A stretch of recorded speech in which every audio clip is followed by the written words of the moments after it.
salaamun calaykum maalin wanaagsan ciwaanka yaga maanta waa wajimadow taajiray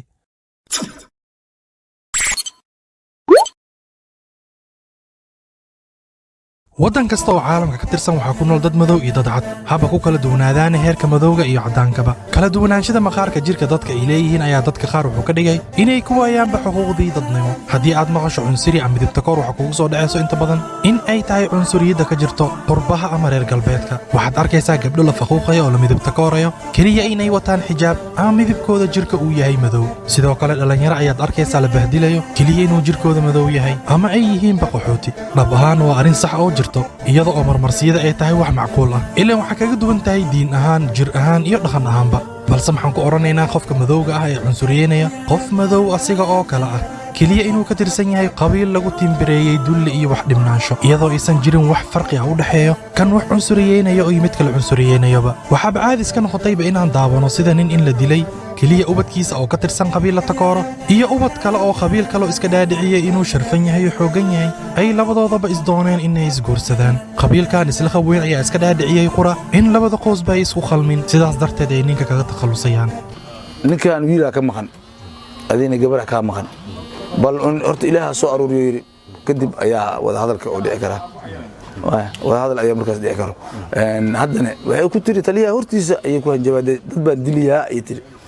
dilkiina wuu dhacay taliyahana wuu maqlay sidoo kale waxaad arkaysaa arday lagu yaqaanaba inay galaan kaalmaha hore ayna ku soo dhammeeyeenba waxbarashada jaamacada heer sare balse markay doonayaan inay dalbadaan shaqo ayaa shaqada laga fogaynayaa ileen ninka shaqada iska leh oo maamulaha ka ah wuxuu u arkaa qabiilka ay ka tirsan yihiin dhallinyaradani soo dhammaysay jaamacadda inay ka soo jeedaan qabiil lagu tiimbareeyey liidasho iyo dhimanaan cunsuriyadda iyo midabtakoorka ayaa waxay ka timaadaa qofka garasho la'aanta iyo dibidhaca isku darsaday laba saxaabi ayaa murmay oo is-afdhaafay mid ka mid ah ayaa wuxuu ku caayay midka kale madownaanta hooyadiisa caayadaas cunsuriyadda ayaa waxay gaartay nebiga sallallahu calayhi wasallam nebigana wuxuu ku yidhi oo miyaad ku caybaysay hooyadiisa waxaa tahay qof ay ku jirto jaahilnimo garasho la'aan marmar ayaa dadka qaar waxay ka dhigaysaa hantida cunsuri 100 sano qura ayaa ka soo wareegatay marka dowladaha carabta qaar ay ahaayeen kuwo faqiir ah isla markaasna ay qeybinayaan degganaanshada ama dhalashada waddankooda si ay ugu codsadaan ajaanibta ku nool inay ku noolaadaan waddankooda balse markay heleen shidaalka ay noqdeen kuwo hodan ah ayaad arkaysaa qaar ka tirsan inay ku caynayaan ajaanibta afrikaanka ah ee waddankooda jooga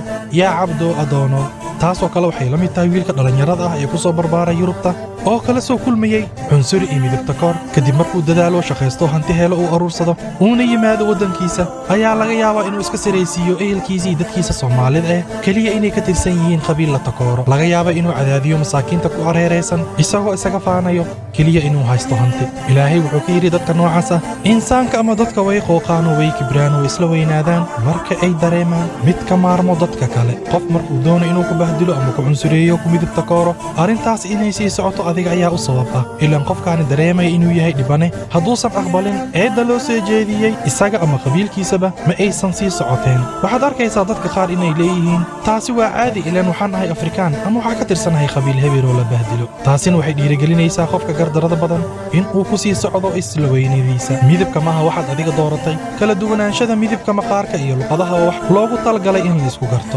sidee noqon lahayd maxaa dhici lahaa haddii dadka oo idil wada ahaan lahaayeen sida qaabka shiinayska ama midabkoodaba ahaan lahaa sida midabka afrikaanka ma aysan dhacdeen isgarasho midabka madowga iyo midabka cad dhab ahaanta ayaa ah midka ilaahay uu ka sheegay qiyaamaha inay jiray soomaali wejiyada caddaanayaan kuwo kalena ay madoowaanayaan sidoo kale haddii dadkoo dhan milyoneer ahaan lahaayeen ma aysan jireen sadaqa iyo dhaqaale midab mirmire iyo maalmeeleeye mawlaa maxkamadaynayo maalin wanaagsan salaamun calaykum